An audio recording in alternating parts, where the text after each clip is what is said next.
Hello छात्रों, आप सभी का स्वागत है आपके अपने यूट्यूब चैनल स्टार एजुकेशन में। मैं लक्ष्मण सिंह लोधी आप सभी का स्वागत करता हूं। आपके लिए फिर से कक्षा 12वीं की एक और वीडियो लेकर आया हूं। इस वीडियो में हम कक्षा 12वीं विषय भौतिकी का रिवीजन टेस्ट 2020 को हल करेंगे और इसी वीडियो में पूरे पेपर को सॉल्व करेंगे, तो और कहीं जाने की आवश्यकता नहीं है। तो वीडियो को शुरू से लेकर अंत तक ज़रूर देखें। तो आइए चलते हैं वीडियो की ओर और देखते हैं आज का हमारा वीडियो। तो हमारा आज का क्वेश्चन नंबर फर्स्ट है, सही विकल्प का चयन कीजिए। तो सही विकल्प का चयन करना है तो पहले का आंसर हो जाएगा ऑप्शन नंबर डी, इलेक्ट्रॉनिक आवेश। ठीक, फिर इसके बाद सेकंड में धातु का परावैद्युतांक पूछा हुआ है, वो होता है अनंत। फिर इसके बाद चालक की धारिता होती है C बराबर 4πε0 R और धारिता का मात्रक फैराड। ठीक, फिर इसके बाद में ई का हो जाएगा ऑप्शन नंबर डी 4 गुना। ठीक, फिर इसके बाद क्वेश्चन नंबर सेकंड का पहले का आंसर हो जाएगा व्हीटस्टोन सेतु। ठीक, फिर इसके बाद दूसरे का हो जाएगा V² + H² बराबर I²। तीसरे का हो जाएगा एम्पियर मीटर। फिर नेक्स्ट हो जाएगा 1 माइक्रोफैरड। ठीक, फिर इसके बाद में नेक्स्ट हो जाएगा 1 फैरड बराबर 9 × 10⁻11 स्थित फैरड। क्वेश्चन नंबर तीन में सही जोड़ी आई हुई हैं। तो पहले का हो जाएगा विद्युत ऊर्जा का I² RT। ठीक, आंतरिक प्रतिरोध का हो जाएगा ओम, विद्युत वाहक बल का हो जाएगा वोल्ट और किलोवाट का हो जाएगा किलोवाट घंटा का विद्युत ऊर्जा और विद्युत सामर्थ्य P बराबर होता है VI। ठीक, इसके बाद क्वेश्चन नंबर चार में एक वाक्य में उत्तर लिखना है या एक शब्द में। तो पहले का हो जाएगा अनंत, दूसरे का हो जाएगा हेनरी और तीसरे का हो जाएगा आवेश के क्वांटीकरण सिद्धांत। तो इसका हो जाएगा, इसकी परिभाषा लिखी हुई है कि किसी वस्तु पर आवेश इलेक्ट्रॉन पर आवेश के परिमाण का पूर्ण गुणांक होता है Q बराबर ±NE। ठीक, जहाँ N बराबर 1 2 3। ठीक, और नेक्स्ट हो जाएगा शून्य और अगला हो जाएगा आवेश संरक्षण। ठीक, किरचॉफ का प्रथम नियम आधारित होता है। फिर इसके बाद में क्वेश्चन नंबर 5 से 2 नंबर क्वेश्चन स्टार्ट होते हैं। तो अनुगमन वेग पूछा गया है। तो अनुगमन वेग क्या होता है कि विद्युत क्षेत्र की उपस्थिति में किसी चालक के अंदर उपस्थित मुक्त इलेक्ट्रॉन जिस नियत वेग से गति करते हैं उसे उन इलेक्ट्रॉनों का अनुगमन वेग कहते हैं। इसकी कोटि बताई गई है। ठीक, फिर इसके बाद क्वेश्चन नंबर 6 में विभव की राशि पूछी गई। विभव कैसी राशि है, विभव के बारे में बताना है। उसकी राशि SI मात्रक विमीय सूत्र। तो राशि हो जाएगी अदिश, मात्रक हो जाएगा वोल्ट और विमीय सूत्र हो जाएगा ml² T-3a-1। फिर इसके बाद क्वेश्चन नंबर 7 में पूछा गया है विद्युत क्षेत्र की तीव्रता को परिभाषित कीजिए। तो विद्युत क्षेत्र की तीव्रता की परिभाषा आप यहाँ से नोट करेंगे कि विद्युत क्षेत्र के किसी बिंदु पर रखा एकांक धनावेश या परीक्षण आवेश जितने बल का अनुभव करता है उसे उस बिंदु पर विद्युत क्षेत्र की तीव्रता कहते हैं। इसे ई से दर्शाते हैं, एक सदिश राशि है। फिर इसके बाद उसकी दिशा बताई गई है, धनावेश से ऋणावेश की ओर होती है। क्वेश्चन नंबर 8 में फैराडे की विद्युत चुंबकीय प्रेरण के नियमों को पूछा गया है। तो फैराडे ने कितने नियम दिए, 2 नियम दिए हैं। कितने, 2। ठीक, कितने नियम दिए, 2। तो प्रथम नियम हेडिंग बनाएंगे, प्रथम नियम और यहाँ से नोट करेंगे। तो प्रथम नियम ए यहाँ से आप नोट कर लेंगे कि किसी कुंडली में संबद्ध चुंबकीय फ्लक्स में जो परिवर्तन होता है तो एक कुंडली में विद्युत वाहक बल उत्पन्न हो जाता है और यदि कुंडली का परिपथ बंद हो तो उसमें धारा प्रेरित हो जाती है। तो ये प्रथम नियम है। फिर इसके बाद द्वितीय नियम आप स्क्रीनशॉट लेकर लिख सकते हैं या फिर वीडियो को स्टॉप करके लिख सकते हैं। ठीक, फिर ये द्वितीय नियम आता है तो आप यहाँ से द्वितीय नियम नोट करेंगे। यहाँ से आप द्वितीय नियम नोट करेंगे। ठीक, यहाँ से आप द्वितीय नियम लिख लेंगे। ये फैराडे का विद्युत चुंबकीय प्रेरण का द्वितीय नियम है। ठीक, फिर इसके बाद में इसका फॉर्मूला है। फिर क्वेश्चन नंबर 9 में संधारित्र उसका सिद्धांत पूछा गया है। तो संधारित्र क्या है, एक ऐसी युक्ति होती है जिसकी सहायता से किसी चालक के आकार आयतन में परिवर्तन किए बिना उसकी क्या बढ़ा सकते हैं, धारिता। क्या कहलाता है, संधारित्र। फिर उसके बाद उसका सिद्धांत पूछा है। तो पहले उसके आप डायग्राम बनाएंगे यहाँ से। ठीक, तो यहाँ से आप ये डायग्राम बना लें। पहला डायग्राम है। ठीक, 3-4 छड़ें बनी हुई हैं। ठीक, फिर इसके बाद में इसका वर्णन सिद्धांत क्या होता है, तो आप यहाँ से नोट करेंगे। ठीक, वीडियो को स्टॉप करके लिख सकते हैं।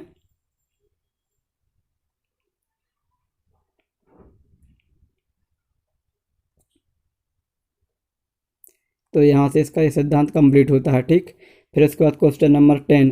क्वेश्चन नंबर 10 में किरचॉफ के नियम पूछे गए हैं। तो किरचॉफ ने 2 नियम दिए हैं। ठीक, कितने नियम दिए हैं? 2 नियम।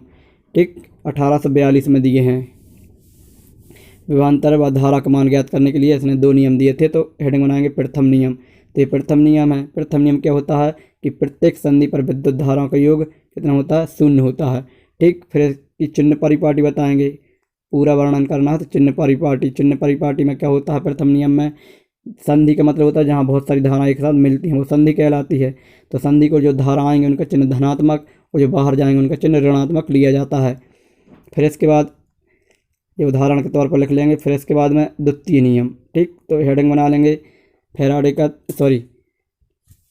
किरचॉफ का द्वितीय नियम। तो द्वितीय नियम में आप यहाँ लिख लेंगे, क्या लिखा है कि विद्युत परिपथ की विभिन्न जालों की शाखाओं में लगे प्रतिरोधों व उन प्रतिरोधों में प्रवाहित धाराओं के गुणनफल का जो बीजगणित योग होता है वो विद्युत वाहक बल के बीजगणित योग के बराबर होता है। ठीक, फिर इसका उदाहरण और चिन्ह परिपाटी बताना है। तो आप पहले यहाँ से चिन्ह परिपाटी लिख लेंगे। ये नियम ऊर्जा संरक्षण पर आधारित होता है। चिन्ह परिपाटी में लिखेंगे क्या होता है, जब प्रतिरोध धारा की दिशा में जाएंगे तो धनात्मक चिन्ह, और धारा यहाँ जा रही है और हम विपरीत जा रहे हैं तो ऋणात्मक चिन्ह लिया जाता है। ठीक, IR का। फिर इसके बाद सेकंड चिन्ह परिपाटी आती है इसमें सेल। तो सेल में क्या होता है, यदि हम धन से ऋण की ओर जा रहा है, यहाँ धन यहाँ ऋण, तो ऋण आएगा, और ऋण से धन की ओर जा रहा है तो धन आएगा। यानी कहने का तात्पर्य जो लास्ट में मिलता है वो चिन्ह आता है किसका? ई का। ठीक, तो आप यहाँ से नोट कर लेंगे। फिर इसके बाद एक उदाहरण आता है। तो आप यहाँ से उदाहरण, ये पूरा डायग्राम और इसका ये वर्णन कर लेंगे। ठीक, ये डायग्राम है और यहाँ से ये समीकरण दिए हुए हैं। पूरे समीकरण आप यहाँ से नोट कर लेंगे। ठीक, और नीचे लिख देंगे समीकरण 1, 2, 3 को हल करके I1, I2, I3 के मान ज्ञात किए जा सकते हैं। ठीक, फिर इसके बाद क्वेश्चन नंबर 11। क्वेश्चन नंबर 11 में विभव मापी की वोल्ट मीटर से श्रेष्ठता पूछी गई है। तो इसके 3 पॉइंट हैं। तो पहला पॉइंट आपको दिख रहा है, आप यहाँ से नोट करें पहला पॉइंट। ठीक, फिर इसके बाद में इसका दूसरा पॉइंट ये आपको दिख रहा है, यहाँ से नोट कर लें। ठीक, वोल्ट मीटर की विभव मापी की वोल्ट मीटर श्रेष्ठता बताना है। ठीक, किस तरह से अच्छे से तरह से कार्य करता है, क्या क्या अच्छाइयाँ उसमें। फिर इसके बाद एक पॉइंट नंबर 3, तो आप यहाँ से पॉइंट नंबर 3 नोट कर लें। ठीक, फिर इसके बाद नेक्स्ट क्वेश्चन पर चलते हैं। तो क्वेश्चन नंबर 13। क्वेश्चन नंबर 13 में हमें सिद्ध करना है पी एवरेज बराबर VRMS IRMS cos फाई। ये हमें सिद्ध करना है, पी एवरेज बराबर। ठीक, व्यय औसत शक्ति, व्यय औसत सामर्थ्य शक्ति निकालना है। ठीक, सामर्थ्य या शक्ति बोल सकते हैं। सूत्र की स्थापना हेडिंग बनाएंगे, माना लिखेंगे इसमें। ठीक, माना के बाद फिर इसमें 2 समीकरण आते हैं, एक V बराबर V0 sin ओमेगा टी और I बराबर I0 sin omega T minus phi. फिर परिपथ में व्यय औसत शक्ति P बराबर VI, P और V के मान रख देंगे, ये आ जाएगा। ठीक, समीकरण 2 में क्या करेंगे, ये हमारा समीकरण बन जाएगा इस समीकरण में। ठीक, समीकरण है, नाम नहीं दिया। उपरोक्त समीकरण में इसमें 2 का गुणा भाग करेंगे तो यहाँ हमारा फॉर्मूला बनेगा। ठीक, तो फॉर्मूला कौन सा बनेगा? ये वाला 2 sin A sin B का क्या होता है? cos A minus B minus cos A plus B. इसमें हम मान रखेंगे, मान रखने के बाद हमारे पास एक क्वेश्चन आ जाएगा और इसमें इसका मान क्या होता है? 0 होता है एक पूर्ण चक्र में। ठीक, तो 0 कर देंगे तो ये जाएगा। अब हम पढ़ चुके हैं V0/√2 और I0/√2 का मान होता है VRMS IRMS। इनके मान रख देंगे तो हमारा प्रूव्ड हो जाएगा। ठीक, इसके बाद क्वेश्चन नंबर 15 पर आते हैं। तो क्वेश्चन नंबर 15 में प्रत्यवर्ती धारा व दिष्ट धारा में अंतर लिखना है। तो 2 कॉलम बना लेंगे, जो AC धारा है और जो DC धारा है, अल्टरनेट करंट, डायरेक्ट करंट। ठीक, तो यहाँ से आप अंतर लिखेंगे। तो पहला पॉइंट दिख रहा है आपको, यहाँ से नोट कर लें, ये पहला पॉइंट है। फिर इसके बाद ये दूसरा पॉइंट है। ठीक, आप यहाँ से नोट कर लें। फिर इसके बाद में पॉइंट नंबर 3। ठीक, पॉइंट नंबर 3 नोट कर लें। फिर इसके बाद पॉइंट नंबर 4। ठीक, तो 4 अंतर हो गए। फिर इसके बाद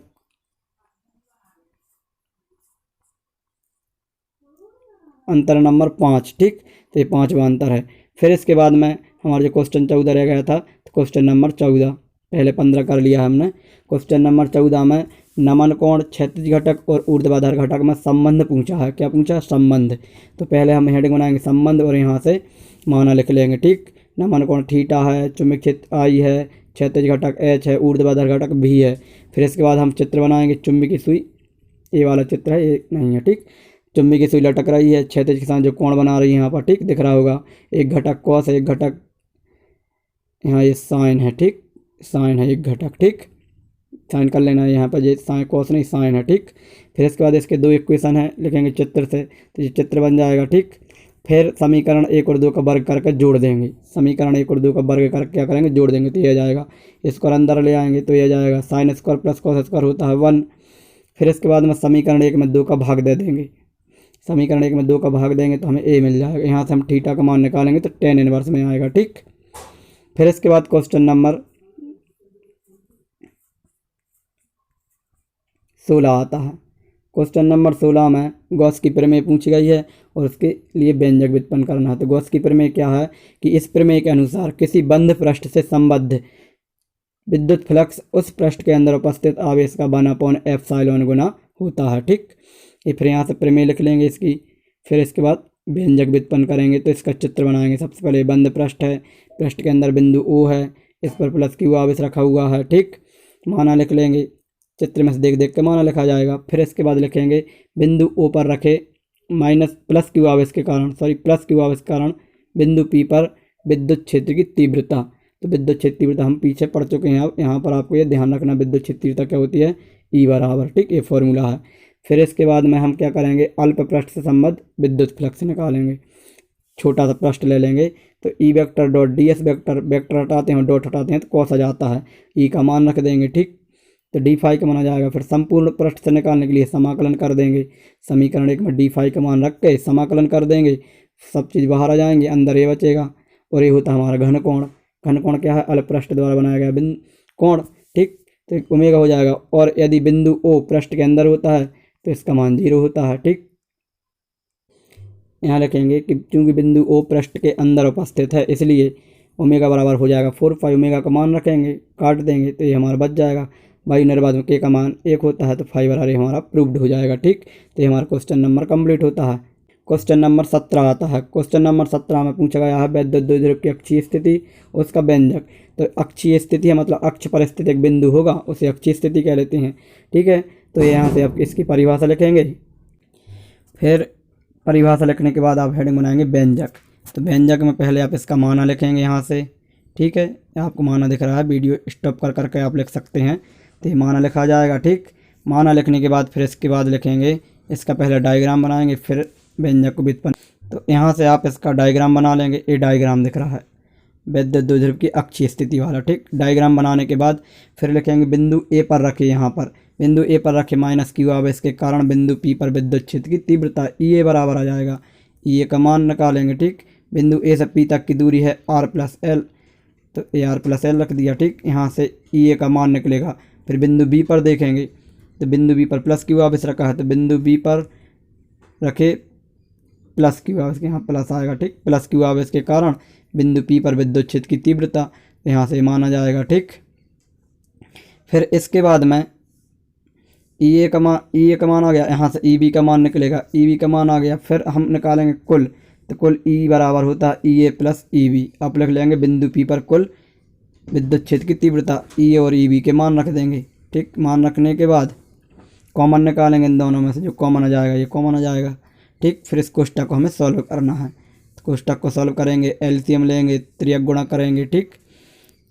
त्रियक गुणा करने के बाद होल स्क्वायर खोलेंगे तो यहाँ से आपकी ये लाइन आ जाएगी, ठीक।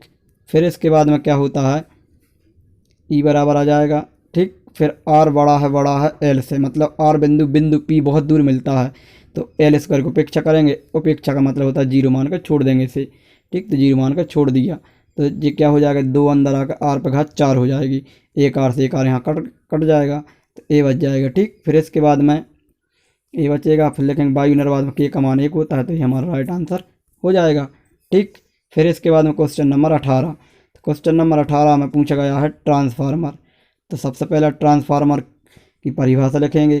तो ट्रांसफार्मर क्या है, एक ऐसा उपकरण होता है जो प्रत्यावर्ती विभवांतर के मान को परिवर्तित करने के लिए यूज होता है, ठीक। इसकी खोज माइकल फैराडे ने की थी। फिर इसके बाद इसका बनाएंगे डायग्राम। तो आपके ट्रांसफार्मर का डायग्राम दिख रहा है तो आप यहाँ से इसका ये डायग्राम बना लें, ठीक। फिर इसके बाद पूछा गया है सिद्धांत। तो सिद्धांत में हेडिंग बनाएंगे सिद्धांत, फिर लिखेंगे ट्रांसफार्मर अन्योन्य प्रेरण के सिद्धांत पर कार्य करता है। किस पर? अन्योन्य प्रेरण के सिद्धांत पर। फिर ट्रांसफार्मर में 2 कुंडलियाँ होती हैं, यहाँ से आप सभी माना लिख लेंगे, फेरों की संख्या, विभवांतर वगैरह। फिर इसके बाद ट्रांसफार्मर की प्राथमिक कुंडली पर लगाया गया विभवांतर फैराडे के विद्युत चुम्बकीय प्रेरण के द्वितीय नियम से। यहाँ से आप मान निकाल लेंगे V1 का, ये आ जाएगा समीकरण 1 नाम दे देंगे। फिर इसके बाद हम निकालेंगे द्वितीय कुंडली पर V2 बराबर आ जाएगा समीकरण 2 नाम दे देंगे। समीकरण 1 में 2 का भाग दे देंगे तो ये आ जाएगा, कट जाएगा तो ये बचेगा।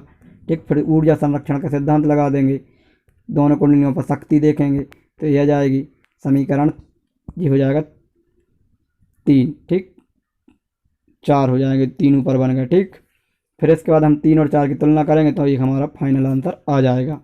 फिर इसके बाद में उन्होंने पूछा है ट्रांसफार्मर में ऊर्जा क्षय। तो ट्रांसफार्मर में ऊर्जा क्षय एक होती है ताम्रहानि। तो ताम्रहानि कैसे होती है, उसे कैसे कम किया जा सकता है, आप यहाँ से लिख लेंगे। फिर इसके बाद एक होती है लौह हानि।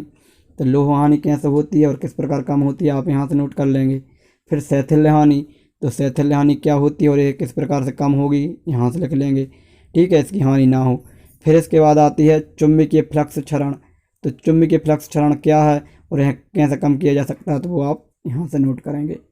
ठीक, फिर इसके बाद में हमारा क्वेश्चन नंबर 12 रह गया था। क्वेश्चन नंबर 12 में स्वप्रेरण और अन्योन्य प्रेरण में अंतर लिखना है। तो आप यहाँ से अंतर नोट करेंगे, 2 कॉलम बनाएंगे। तो इसका ये पहला पॉइंट आपको स्क्रीन पर दिख रहा है, आप यहाँ से नोट कर लें। ठीक, और यदि वीडियो पसंद आ रहा हो तो सभी लाइक करें और अधिक से अधिक बच्चों के लिए शेयर करते जाएं। फिर इसके बाद इसका पॉइंट नंबर 2, तो आप यहाँ से नोट कर लें। ठीक, पॉइंट नंबर 2।